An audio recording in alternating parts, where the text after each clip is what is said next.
Mesdames et messieurs, bonsoir, bienvenue pour cette nouvelle édition de Direct. On va passer en revue les dernières nouvelles locales et régionales et on commence avec la situation en Syrie où les autorités à Damas ont annoncé aujourd'hui un accord avec tous les groupes armés pour leur dissolution, précisant qu'ils allaient être intégrés au ministère de la Défense.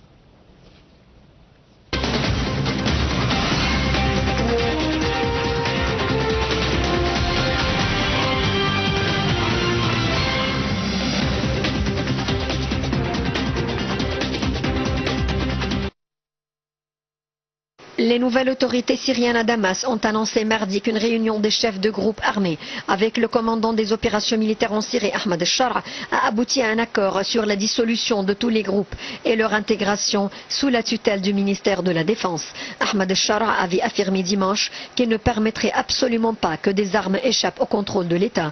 Il avait ajouté lors d'une conférence de presse que cette décision s'appliquerait également aux factions présentes dans la zone des forces démocratiques syriennes dominées par les Kurdes. Sur le terrain, l'armée américaine a annoncé avoir mené une frappe aérienne en Syrie, tuant 2 éléments du groupe terroriste Daesh dans la province syrienne de Deir ez-Zor. Dans un communiqué du commandement central américain, les éléments du groupe terroriste circulaient à bord d'un véhicule muni d'armes lorsqu'il était visé par la frappe américaine dans une zone sous le contrôle du gouvernement de l'ex-président syrien Bachar el-Assad et des forces russes. Entre-temps, le ministère iranien des Affaires étrangères a indiqué que des pourparlers diplomatiques sont en cours afin de réouvrir l'ambassade de l'Iran à Damas et celle de la Syrie à Téhéran. Selon le ministère, Téhéran est soucieux que la Syrie soit dotée d'un gouvernement qui respecte la volonté du peuple et préserve l'intégrité territoriale du pays.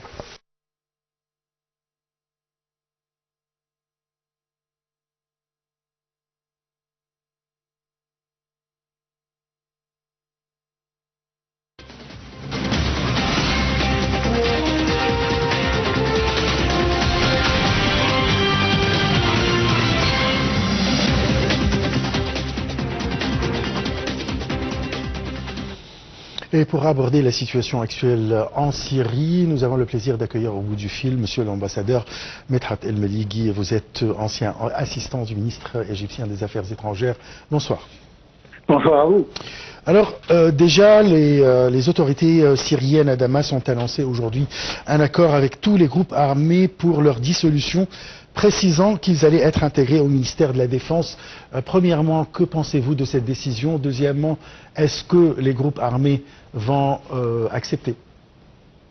Bon, premièrement, alors, pour être très clair, il n'y a aucun pays qui a pu passer ou surmonter les obstacles d'une indépendance telle que la situation syrienne maintenant et avoir plusieurs fractions indépendantes l'une de l'autre. Oui. Alors c'est une première étape en voie de accumuler les forces syriennes d'un seul coup et sur une seule voie.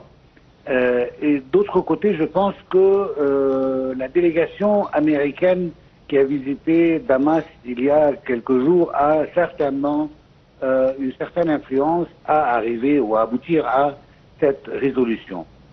Mais est-ce que les fractions vont accepter? Je pense qu'il y aura toujours des rebelles à cela, parce que cette dissolution de cette fraction veut dire que la dissolution de sa tête, qui ne sera plus en tête d'un mouvement indépendant. Et du coup, il y aura quelques ripostes et quelques non-acceptances de cette résolution. Cela dit, tout dépend aussi des influences des forces et des influences étrangères sur le territoire syrien. Alors, on parle d'un côté des Américains, on parle certainement des Israéliens qui ont un pouvoir suprême sur à peu près un tiers du territoire syrien, et on parle aussi des Turcs qui ont aussi des ambitions en ce qui concerne la partie où il y a une majorité kurde dans la population. Alors, d'après ces joueurs-là et comment ils sauront se mettre d'accord, on va voir la nouvelle Syrie. Alors, tout ce que M. Ahmad al-Shara dit, avec tout le respect qu'on lui doit en tant que président un mouvement de libération, tout cela ne pourra se concrétiser que avec l'accord des forces et des influences étrangères dans le pays. Sans cela, on ne pourra pas vraiment décider si cette étape va vraiment donner des fruits bientôt pour la réconciliation du pays. Oui, c'est-à-dire si on parle de Elbas, qui a été dissolu bien sûr, ou bien qui est parti avec le départ de Bachar el-Assad. En plus, il y avait des factions, plusieurs factions en Syrie qui jouaient en Syrie, soit Daesh ou bien Al-Jaysh al-Nusra, etc., etc. Mais chacune de ces factions a des idées. Chacune de ces factions est venue en Syrie avec un objectif. Est-ce que c'est facile vraiment de laisser tomber ces objectifs, même s'il y aura des pressions de la part des pays étrangers, des puissances étrangères? Pas du tout.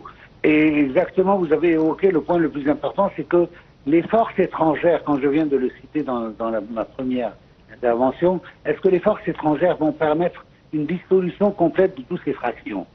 Parce que, à la fin du compte, la présence de ces fractions représente une division du pays, ce qui est, je pense, un but par ces forces étrangères, pour des raisons et des intérêts nationaux de chacun de ces forces ou des influences étrangères. Alors, est-ce que ces forces-là veulent vraiment une Syrie où on parle d'une seule voix, où il est préférable d'avoir plusieurs Syries, entre guillemets, et qui peuvent servir les intérêts de ces influences étrangères? Et d'ici, je doute fort qu'on pourra arriver à la réconciliation qu'on cherche tous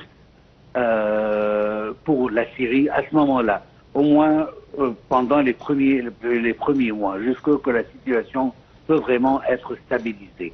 Mais pour le moment, je trouve un exemple un peu à l'irakienne, si j'ose dire le mot, une division entre, que ça soit sur des bases religieuses ou des bases politiques. Vous avez évoqué le Baas, d'un côté c'est politique, mais il y a aussi les minorités telles que les Alaouis, les Druzes, et tout cela qui sont des minorités qui ont aussi peur d'une domination de la majorité sunnite du pays. Alors c'est pour ça que la situation jusqu'à maintenant ne peut pas être qualifiée de claire au moins, et que avec ces procurations, ces guerres de procuration sur le territoire syrien, il est difficile d'aboutir à un résultat assez décisif dans un si petit moment jusqu'à maintenant. Dans votre analyse, monsieur l'ambassadeur, vous avez mentionné des forces comme, ou bien des pays comme la Turquie, qui a bien sûr des intérêts en Syrie. On parle surtout de la partie kurde, et d'autre part l'État israélien qui a eu qui a profité de la situation et a eu un tiers du territoire syrien, etc. Mais où est le rôle de la Russie? Où est la Russie? La Russie est comptée, si je peux utiliser ce mot-là, sur l'ancien régime. Et du coup, sa présence représente pour la population syrienne en général que c'est le retour de la force rétro qui ne veulent plus entendre parler de ça, celle de Assad, que ce soit le père ou le fils. Mais cela dit, il n'est pas facile pour les Russes de éliminer leur présence en une si courte période. Je pense qu'ils auront besoin d'une période pour éliminer leur force. Cela ne veut pas dire qu'ils vont totalement disparaître de la scène syrienne, mais quand même leur influence sera réduite de plus en plus. Et je pense qu'il y a sûrement des négociations dont on ne connaît pas avec les Américains pour assurer une sortie assez honorable pour les forces russes qui, eux, ne sont plus comptés parmi les vainqueurs de la scène ou les vainqueurs sur la scène syrienne en ce moment. Est-ce que les Russes vont laisser tomber les bases militaires de Tartous, par exemple? C'est très très important pour eux, là.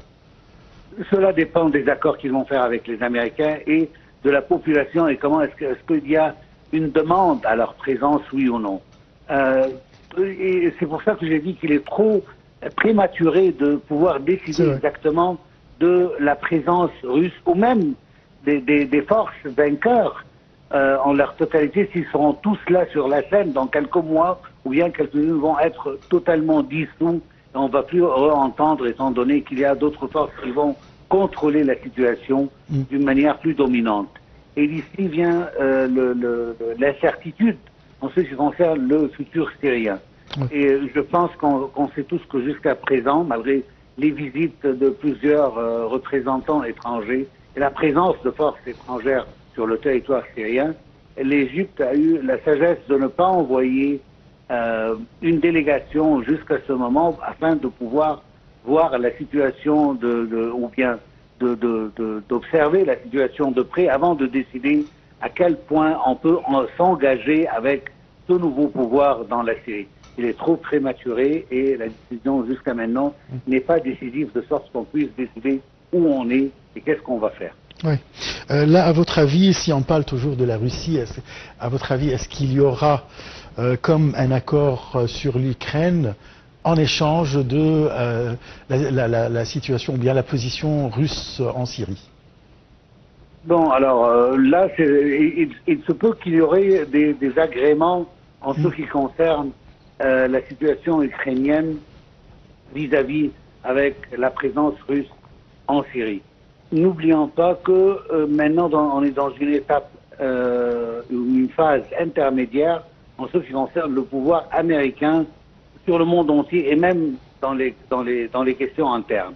On a un président qui s'apprête à quitter la Maison-Blanche, un autre élu qui se prépare à devenir le président prochain, et que c'est une situation très délicate et très faible aussi pour l'administration américaine pour pouvoir prendre des décisions très importantes sur la scène internationale.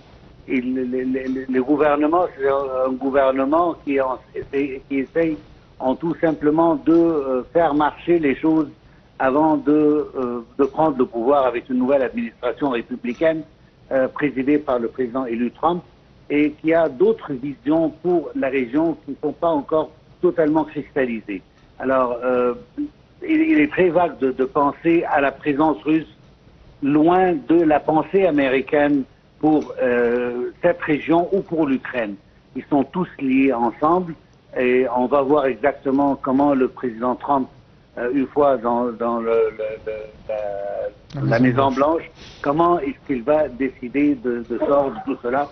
On entend déjà des paroles en ce qui concerne que Zelensky doit commencer à repenser cette situation et à penser aux négociations futures avec la Russie pour terminer avec cette guerre.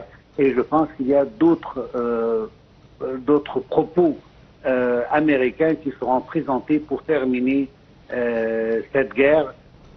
Même pour le Moyen-Orient, on a entendu à plusieurs reprises qu'on est très près d'arriver à un agrément en ce qui concerne Hamas et Israël, mais dernièrement, on re-entend encore une fois qu'on est loin d'aboutir à une résolution finale, et je pense que cela est compris parce que les Israéliens ne veulent pas donner un cadeau sans prix pour l'administration qui quitte la Maison-Blanche. Il attend plutôt le président Trump pour commencer son pouvoir avec un petit cadeau israélien d'accepter un cessez-le-feu même temporaire ou même de courte durée pour lui permettre de exercer son pouvoir pour la région et d'arriver à des résolutions qui sont plus favorables pour la position israélienne.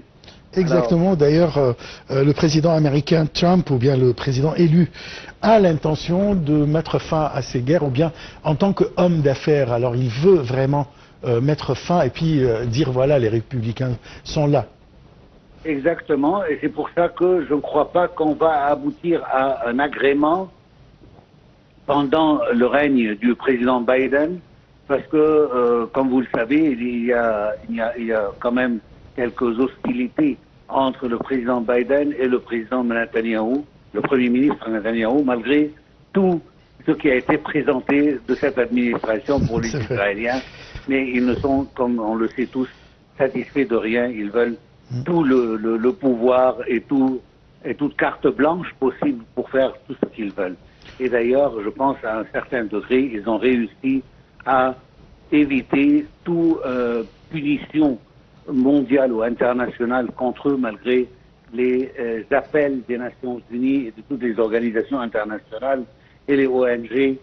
Tout le monde est contre Israël, à part les États-Unis qui leur fournit un support inconditionnel pour continuer, de sorte qu'ils se sont mis dans une place d'un associé, pas seulement d'un supporter, mais plutôt un associé à tous les actes israéliens, que ce soit les actes de crimes de guerre ou même les actes de génocide. Tout ça, je pense que les Américains sont totalement liés, associés à ce qui s'est passé, et cela risque de leur faire perdre leur position mondiale en ce qui concerne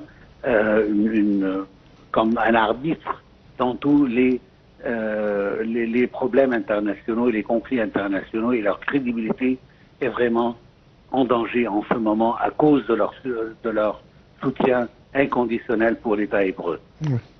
Là, concernant la présence ou bien le retour de Daesh en Syrie, bien sûr ils étaient là, mais ils n'étaient pas sur la surface.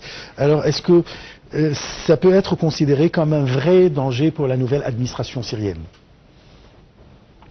C'est la nouvelle administration syrienne.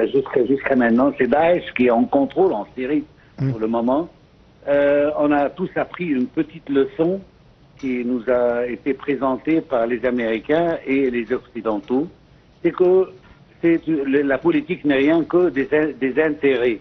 Oui. Alors, ce monsieur qui est en pouvoir actuellement en Syrie est demandé par l'administration américaine. Il y avait une prime de 10 millions de dollars pour lui. Maintenant, il est devenu un ami. Il y a une délégation qui vient le recevoir, et qu'on parle de modération par les mêmes groupes qui étaient qualifiés de terroristes, mais maintenant ils sont plus ou moins, entre guillemets quand même, des amis avec les Américains et avec l'Occident. Et je trouve que ça, c'est une leçon à apprendre, que les relations internationales sont des relations d'intérêt et d'intérêt national, et pas de éthique. Il n'y a pas d'éthique là-dedans. Alors, c'est la politique. C'est qualifié de groupe terroriste, n'est plus un groupe terroriste maintenant, malgré qu'il n'a pas changé de tactique ni de stratégie. Et c'est pour ça qu'on ne peut pas vraiment savoir jusqu'à quand cette lune de miel peut continuer entre les Occidentaux et la nouvelle administration en Syrie. Oui. Certainement, il y a une occupation dans les meilleures ressources naturelles syriennes, que ce soit pétrole ou autre, occupées par les États-Unis. Et pour cela, et tant qu'il y a sécurité pour pouvoir exploiter ces richesses, cette lune de miel va continuer. Une fois qu'il y aura une riposte contre cela de la part des Syriens ou de l'administration syrienne, alors cela va terminer, on va les requalifier encore une fois de terroristes, et ainsi de suite. Il faut attendre pour savoir. n'est pas vraiment clair, et je crains fort que ça ne va pas bien tourner. Ouais, une dernière question, c'est concernant les délégations étrangères qui se dirigent vers la Syrie actuellement. Est-ce que on peut dire que c'est une reconnaissance mondiale de la nouvelle administration et du nouveau système en Syrie? Oui, alors il y a intérêt pour les deux côtés. Du côté, le pouvoir en Syrie veut montrer qu'il est reconnu, que les délégations étrangères viennent pour faire connaissance à cette nouvelle administration d'un côté. D'autre côté, les Occidentaux notamment n'ont pas baissé les bras.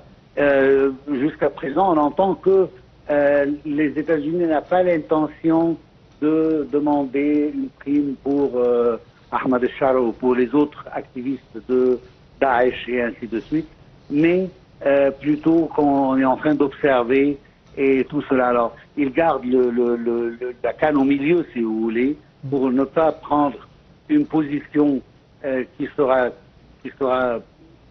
comptée, qui sera préservée sans ça.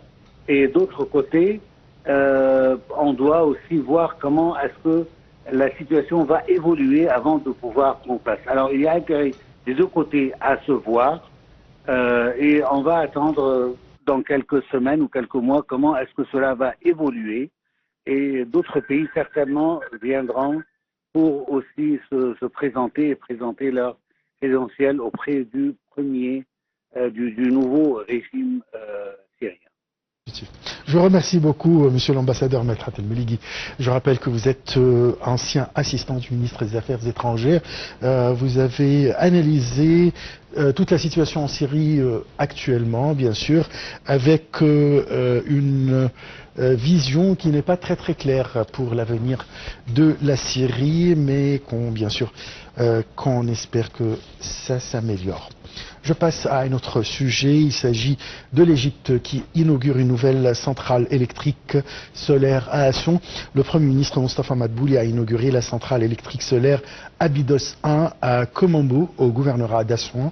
Au cours de l'inauguration, le ministre de l'Électricité a signé un contrat avec la société énergétique émirati Amea Power pour établir un projet d'une station éolienne à Ras Shouqir dans le golfe de Suez.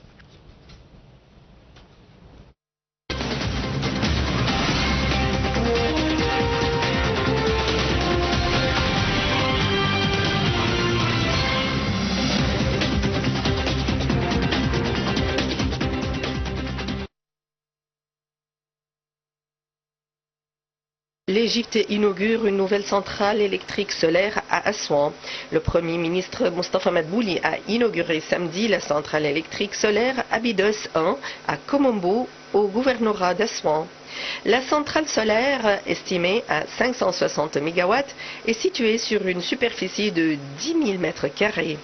Abydos 1 est considéré comme l'un des projets nationaux dans le domaine des énergies nouvelles et renouvelables dans le cadre du plan de l'État visant à ajouter 4500 unités d'énergie renouvelable. Et ce avant l'été 2025 pour ne plus avoir recours au délestage. Au cours de l'inauguration, le ministre de l'Électricité Mohamed Shakir a signé un contrat avec la société énergétique émirati Amea Power pour établir un projet d'une station éolienne à Ras Shouqir dans le golfe de Suez. La société émirati propriétaire du projet ambitionne d'achever le projet d'énergie éolienne de Ras Shouqir au premier trimestre 2026, comme de produire prochainement de l'énergie verte en Égypte. Notons que l'Égypte héberge à Aswan un méga complexe solaire de Ben appelé la Cité de la Lumière. Avec un coût de 4 milliards de dollars et une capacité de production de 2000 MW, le méga complexe solaire de Ben a changé le visage de la Haute-Égypte. Ce méga projet national s'inscrit dans le cadre de la stratégie nationale visant à fournir l'énergie aux projets de développement et aux citoyens aux coûts les plus bas. 32 compagnies égyptiennes et étrangères ont investi dans ce méga complexe solaire qui doit produire 2000 MW, soit 90% de la production du haut barrage. Chaque compagnie produit 50 MW pour rejoindre le réseau national d'électricité. C'est pourquoi ce projet national représente un nouveau haut barrage dans le gouvernorat d'Aswan. Composé de 40 lots de terrain, le parc s'étend sur une superficie totale d'environ 37,2 km². En plus, il se trouve à proximité du haut barrage, ce qui réduit le coût de raccordement au réseau national d'électricité.